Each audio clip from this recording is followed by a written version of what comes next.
Kirchhoff's rule देखने जा रहे हैं। बहुत ही इंपॉर्टेंट है टॉपिक। और इसके लिए हम लोग पहले समझते हैं कि जब हम लोग सर्किट के बारे में जब भी पहले पढ़ चुके हैं, जब भी तो सीरीज कॉम्बिनेशन पढ़े हुए हैं, पैरेलल कॉम्बिनेशन पढ़े हुए हैं रेजिस्टेंस का, इस तरह का। तो हर वक्त सर्किट इतना आसान नहीं होगा कि सीरीज 3-4 लगा हुआ है या पैरेलल में 3-4 लगा हुआ है, हर वक्त ऐसा आसान सर्किट नहीं होगा। तो जब भी सर्किट थोड़ा कॉम्प्लेक्स होगा, थोड़ा सा उसमें मुश्किल होगा, तब उस समय हम लोग सीरीज पैरेलल का जो भी हम लोग फॉर्मूला पढ़े हैं अप्लाई नहीं कर पाएंगे, उस समय हम लोग को मदद करेगा किरचॉफ्स रूल। किरचॉफ ने क्लोज सर्किट के लिए, इलेक्ट्रिक सर्किट के लिए दो रूल्स दिए हैं। पहला है जंक्शन रूल। पहला है जंक्शन रूल। जंक्शन का मतलब होता है जिस पॉइंट से कम 3 रास्ता निकलता हो या उससे अधिक। तो इस टाइप का जहां भी इलेक्ट्रिक सर्किट में जाल बिछा रहेगा सर्किट का, जहां पे वहां पे इस तरह का जहां भी पॉइंट मिलेगा उसको हम जंक्शन कहेंगे। और उस जंक्शन के लिए पहला रूल है किरचॉफ्स का, जो बेस्ड है चार्ज कंजर्वेशन पे। सबसे पहला बात याद रखना हम लोग को कि junction rule based on charge conservation. और कब, जब स्टेडी फ्लो होगा, करंट जब स्टेडी चल रहा हो, ना बढ़ रहा हो ना घट रहा हो, एक ही रेट से चल रहा हो तब। और स्टेटमेंट क्या है? दूसरा है स्टेटमेंट। स्टेटमेंट है at any junction of electric circuit sum of all incoming currents is equal to the sum of all outgoing currents. क्या मतलब हुआ कि किसी भी जंक्शन पे हम मान लेते हैं कि बहुत सारा करंट आ रहा है, कुछ करंट वहां से जा भी रहा है, तो जितना भी आने वाला करंट है उसका सब, जैसे मान लेते हैं I1 है, इधर से I2 आ रहा है, इधर से I3, और इस पॉइंट से निकलने वाला करंट हो गया I4 I5। तो जितना भी इनकमिंग करंट है सबका प्लस बराबर होगा जितना भी जाने वाला करंट है उसके सम के, उसके जोड़ के। इसको हम चाहे तो अगर I4 I5 को एक तरफ लेते हैं तो हम लिख सकते हैं I1 plus I2 plus I3 minus I5 minus I4 minus I5 equal to 0। और शॉर्ट में हम कह सकते हैं कि sum of all currents to the junction is 0। बस ध्यान रखना है कि अगर हम आने वाले के लिए प्लस साइन यूज कर रहे हैं तो जाने वाले के लिए माइनस। इस साइन से ही पता चल रहा है कि कौन आ रहा है कौन जा रहा है, या उल्टा भी कर सकते हैं, अगर आने वाला माइनस तो जाने वाला प्लस। तो इस तरह से हम अपना कैलकुलेशन बना सकते हैं। और सिंपल इसको हम लोग लिख सकते हैं, इस स्टेटमेंट को हम मैथमेटिकली लिख सकते हैं।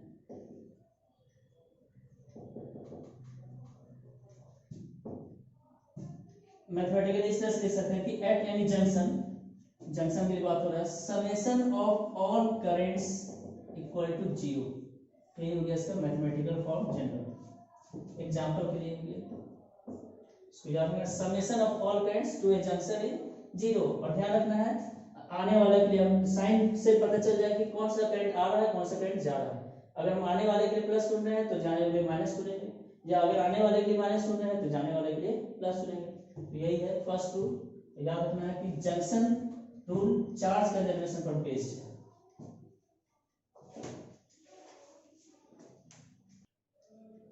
अब किरचॉफ का सेकंड रूल, जिसको हम लोग लूप रूल भी कहते हैं, उसको देखते हैं।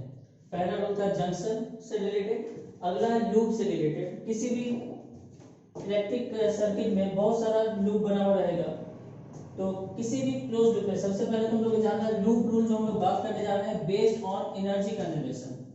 जंक्शन रूल था चार्ज कंजर्वेशन पर बेस्ड था, और लूप रूल बेस्ड है एनर्जी कंजर्वेशन पे। और इसका स्टेटमेंट है इन एनी क्लोज्ड लूप कैसा होना चाहिए, बंद होना चाहिए चारों तरफ से। तो in any closed loop of an electric circuit sum of all EMFs and all IR terms is 0। जितना भी ईएमएफ आने वाला है उस रास्ते में हम लोग चलेंगे किसी भी क्लोज लूप में, उसमें जितना भी ईएमएफ है और जितना भी आईआर है सबका सम 0 होना चाहिए। ध्यान देना है कि ईएमएफ और आईआर है क्या चीज। ईएमएफ और आई आर पोटेंशियल डिफरेंस है।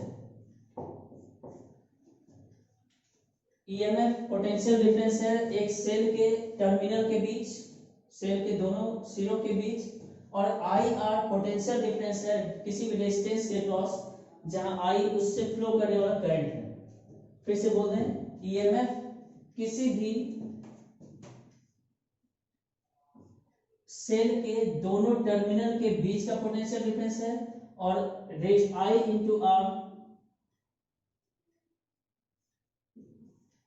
आई इंटू आर इसके अक्रॉस, इस किसी भी रेजिस्टर के अक्रॉस पोटेंशियल डिफरेंस है, और आई इससे होकर फ्लो करने वाला करंट है उस रेजिस्टर से।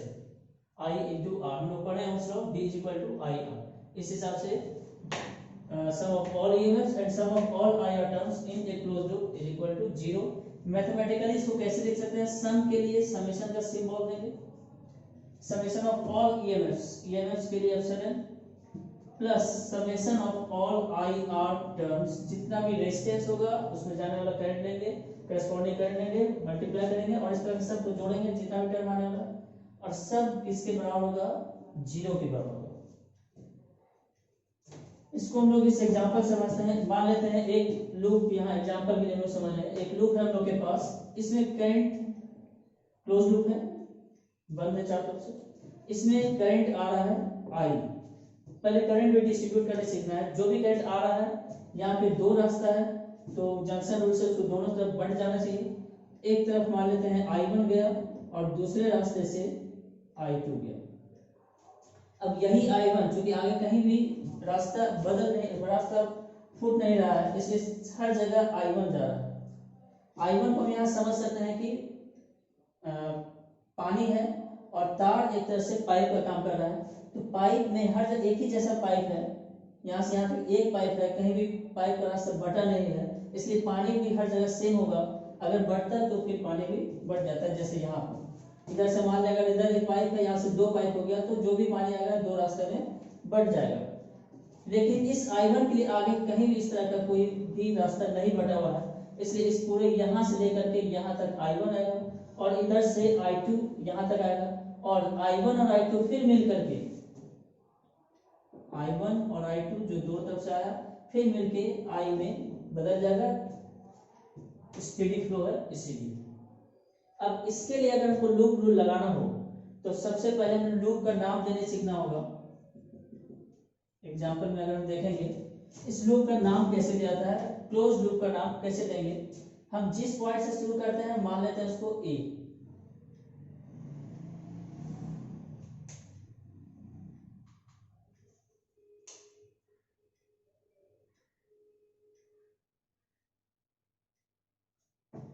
और हर सर्किट में हर एलिमेंट को पार करेंगे तो नाम हम पॉइंट का चेंज करेंगे। जैसे हम रजिस्टर को पार करेंगे, पॉइंट का नाम हो जाता है, मान लेते हैं बी देते हैं, क्योंकि पोटेंशियल चेंज कर गया, पोटेंशियल इस पॉइंट से इस पॉइंट में जाने में चेंज कर जाएगा, इसलिए पोटेंशियल के हिसाब से पॉइंट का नाम दे रहे हैं। जब भी हम किसी एलिमेंट को पार करेंगे पॉइंट का नाम चेंज कर देंगे। जैसे यहाँ बैटरी पार करेंगे, पॉइंट सी दे देते हैं, यहाँ से यहाँ पार किए बैटरी, इसको डी नाम दे देते हैं। फिर रजिस्टर आया, इसको हम ई नाम देते हैं इस पॉइंट को।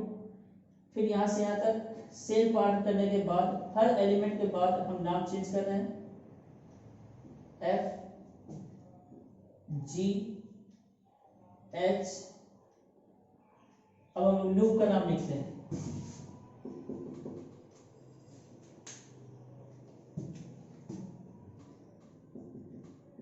In figure in loop. एक चीज ध्यान देना है कि इस लूप में हम चाहे तो अपने हिसाब से, अपने सुविधा के हिसाब से क्लॉकवाइज या एंटी क्लॉकवाइज जैसे भी चाहे घूम सकते हैं। फिलहाल हम क्लॉकवाइज लेते हैं, क्लॉकवाइज या एंटी क्लॉकवाइज अपने सुविधा पर है, किसी भी तरह से हम लोग घूम सकते हैं। अब जिस चीज को हम कन्वेंशन जो हम ले लिए हैं अपने कन्वीनियंस के लिए, अपने सुविधा के लिए, मान लेते हैं क्लॉकवाइज। अगर हम क्लॉकवाइज चलेंगे तो स्टार्ट करेंगे लूप का नाम ए से स्टार्ट करते हैं, in loop A B, B से आगे बढ़ेंगे C D E F G H और फिर से ए पर आ जाएंगे, इसलिए क्लोज लूप है। तो नाम जहां से स्टार्ट किए हैं वहीं पर खत्म करना है, इसलिए कि क्लोज लूप है। इससे पता चल रहा है कि हम ए से बी गए, फिर सी गए, फिर डी गए, फिर ई गए, फिर एफ, फिर जी, फिर एच, और लास्ट में फिर घूमकर फिर ए पर आ गए, यानी हम क्लोज कर दिए अपने पाथ को। अगर हम एंटी क्लॉकवाइज चलते तो इधर से नाम लिखते A H G F E D C B A, last में फिर ए। खैर फिलहाल हम लोग एंटी क्लॉकवाइज चल रहे हैं, एक क्लॉकवाइज चल रहे हैं। अब स्टार्ट करते हैं sum of all EMF, sum of all IR term. सबसे पहले हम लोग को ए से बी जाने में कौन सा एलिमेंट मिल रहा है, रेजिस्टर। रेजिस्टर के लिए हम लोग को सिर्फ रेजिस्टेंस लिखना है या रेजिस्टेंस इनटू आई लिखना है। एक तो बताया रेजिस्टेंस में पोटेंशियल डिफरेंस लिखना है तो I into R, V equal to I R. तो हम पहले रेजिस्टेंस में हम लेते हैं R1 और इसमें चलने वाला करंट कितना है I1, इस दोनों को मल्टीप्लाई कर देंगे तो इस रेजिस्टर के क्रॉस हम पोटेंशियल डिफरेंस लिख दिए। अगला आगे आ रहा है बैट सेल जिसका ईएमएफ E1 है और सेल का ईएमएफ उसके पोटेंशियल डिफरेंस के बराबर होता है, तो हम डायरेक्ट E1 लिख लेंगे। इसमें करंट को मल्टीप्लाई नहीं करना क्योंकि डायरेक्ट पोटेंशियल डिफरेंस है, डायरेक्ट ईएमएफ। सेल के टर्मिनल के बीच का पोटेंशियल डिफरेंस ईएमएफ ही होता है, तो हम पोटेंशियल डिफरेंस ले रहे हैं। इसमें आई इंटू करने का फिर मीनिंग कुछ भी नहीं होगा, ईएमएफ सिर्फ सेल के लिए सिर्फ ईएमएफ लिखना है। फिर आगे बढ़ते हैं, अगला सेल फिर सी से डी में है और इस ईएमएफ का उल्टा उल्टा हो गया, इसको E2 मान लेते हैं, इसको R2।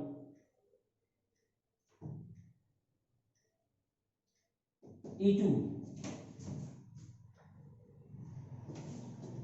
D से E में R2 है तो R2 लिखना है, R2 के साथ उसके करंट को भी मल्टीप्लाई करना है। R2 में चलने वाला करंट, फ्लो करने वाला करंट है I1।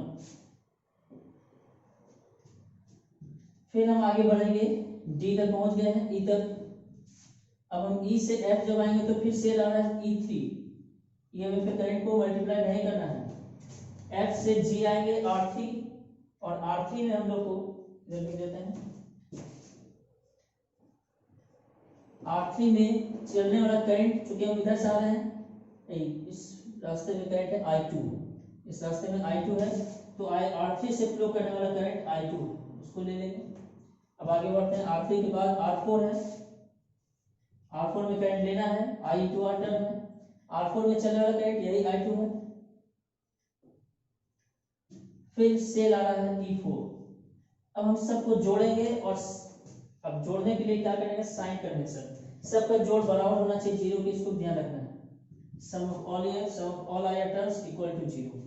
अब यहाँ पे साइन कन्वेंशन पे ध्यान देना है कि जब हम किसी रेजिस्टर को क्रॉस कर रहे हो तो हम लोग के चलने का डायरेक्शन और करंट के चलने का डायरेक्शन अगर सेम है तो हम प्लस लेंगे, और अगर हम रेजिस्टर के क्रॉस चल रहे हो, हम लोग के चलने का डायरेक्शन और करंट के चलने का डायरेक्शन उल्टा हो जाएगा, विपरीत हो जाएगा, तो हम लोग माइनस लेंगे। जैसे यहाँ पे ए से बी जाने में करंट इस तरफ है और हम लोग भी ए से बी ही जा रहे हैं, यहाँ प्लस लेंगे।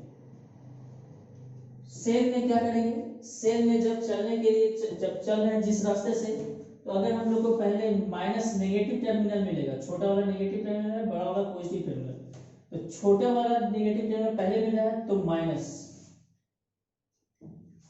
फिर हम जैसे आगे बढ़ते हैं तो दूसरे सेल में आ रहे हैं E2 में, E2 का साइन क्या होना चाहिए, E2 में हम लोग पहले जब हम लोग चल रहे हैं ABCD तो हम लोग को पहले पॉजिटिव टर्मिनल मिल रहा है तो हम यहाँ पे प्लस लिखेंगे। I1 अब आ रहा है I1 R2, इसमें हम लोग को करंट का डायरेक्शन देखना है और हम लोग का डायरेक्शन देखना है। R2 में हम लोग आ रहे हैं इधर से, अब करंट भी इसी तरफ आ रहा है तो डायरेक्शन सेम है हम लोग के चलने का और करंट के चलने का डायरेक्शन। रेजिस्टेंस में करंट के चलने का डायरेक्शन देखना है, ईएमएफ में सेल का पोलैरिटी देखना है, प्लस या माइनस। रेजिस्टेंस में करंट का डायरेक्शन और सेल में बैटरी का सेल का पोलैरिटी देखना है। फिलहाल हम लोग I1 R2 टर्म में है, R2 में जो हम लोग चल रहे हैं इधर से चल रहे हैं और I1 भी उसी तरफ से आ रहा है, दोनों का डायरेक्शन सेम है, प्लस। E3 के लिए क्या होना चाहिए, तो जब हम इधर से आ रहे हैं क्लॉकवाइज तो E3 का नेगेटिव टर्मिनल पहले मिल रहा है इसलिए हम लोग माइनस लेंगे। फिर I2 R3 में हम लोग इधर से आ रहे हैं एफ से जी है, लेकिन करंट इस रास्ते में हम देखेंगे तो इधर से आ रहा है, तो हम लोग आ रहे हैं इधर से, करंट आ रहा है इधर से, यानी आई आर टर्न अब नेगेटिव होगा। फिर R4 में भी वही है, हम लोग इधर से आ रहे हैं, करंट जबकि इस रजिस्टर में इधर से आ रहा है, दोनों अपोजिट डायरेक्शन हो गया, हम लोग के चलने का डायरेक्शन और करंट के चलने का डायरेक्शन अपोजिट है, इसलिए आई आर यहाँ पे माइनस होगा। ईएमएफ में क्या देखना है, करंट का डायरेक्शन या पोलैरिटी देखना है। तो E4 में हम लोग देखेंगे कि हम लोग आ रहे इधर से, तो पहले पॉजिटिव वाला टर्मिनल मिल रहा है, तो पहले पॉजिटिव मिल रहा है इसलिए प्लस लेंगे, और इस तरह से हम इसको डिटेल में इस तरह से इस लूप के लिए लिखेंगे। फिर से याद रखना है, ईएमएफ में पॉजिटिव या नेगेटिव टर्मिनल देखना है। जब हम चल रहे हो तो पहले पॉजिटिव आएगा तो प्लस लेंगे, अगर नेगेटिव टर्मिनल आ रहा है, अगर इधर से आ रहे हैं तो प्लस लेंगे, इधर से आ रहे हैं तो माइनस। रेजिस्टेंस में क्या करेंगे, अगर हम करंट हम लोग इधर चल रहे हैं और करंट भी इसी तरफ है तो प्लस, और अगर हम लोग इधर चल रहे हैं और करंट उल्टा चल रहा है तब माइनस। इसका ध्यान रखना है। इस तरह से हम लोग लूप रूल को किसी भी इलेक्ट्रिक सर्किट में अप्लाई कर सकते हैं, और दोनों रूल बहुत ही मदद करता है सर्किट से रिलेटेड प्रॉब्लम को सॉल्व करने में, बहुत इंपॉर्टेंट भी है एग्जाम के व्यू से। ध्यान रखना है, junction rule charge energy conservation पे था, जंक्शन रूल चार्ज कंजर्वेशन पे था बेस्ड, और लूप रूल एनर्जी कंजर्वेशन पे बेस्ड। ऑब्जेक्टिव में पूछता भी है। ठीक,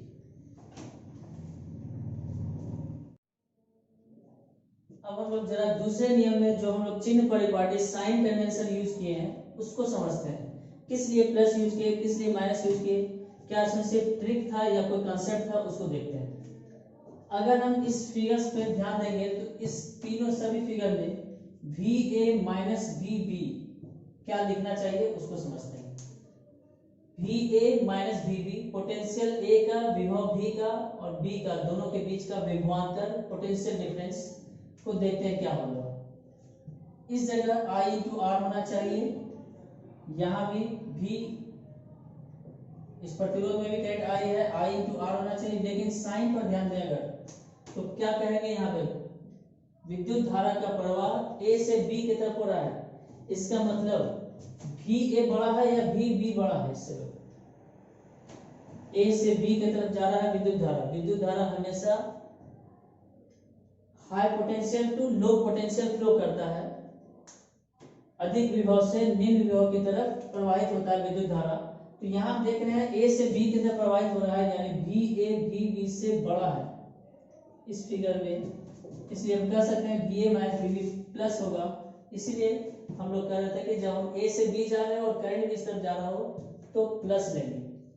दूसरे फिगर में इस तरह ठीक इसका विपरीत कंडीशन है, उल्टा कंडीशन है, जब अपोजिट, यहाँ करंट B से A जा रहा है, मतलब B का विभव ज्यादा है, यानी VA माइनस VB नेगेटिव होगा। इसलिए हम लोग अगर A से B चल रहे थे और करंट उल्टा आ रहा था तो हम लोग माइनस लिख रहे थे। यही कारण है करंट का डायरेक्शन इसमें देखते थे, और इसीलिए कि हम लोग जब हम रेजिस्टेंस पार कर रहे थे, किसी प्रतिरोधक को पार कर रहे थे, या तो हम निम्न विभव से उच्च विभव की तरफ जा रहे थे, low potential to high potential, या फिर उच्च विभव से निम्न विभव जा रहे थे। इसी चीज को दर्शाने के लिए वहां प्लस और माइनस लिखते थे। अब बात करते हैं सेल के टर्मिनल के बीच का ईएमएफ के लिए। ईएमएफ तो दोनों जगह ई है यहाँ पे, लेकिन साफ नजर आ रहा है यहाँ धनात्मक है। धनात्मक करने का मतलब उच्च विभव, ऋणात्मक करने का मतलब निम्न विभव। पॉजिटिव टर्मिनल मतलब हाई पोटेंशियल, नेगेटिव टर्मिनल मतलब लो पोटेंशियल।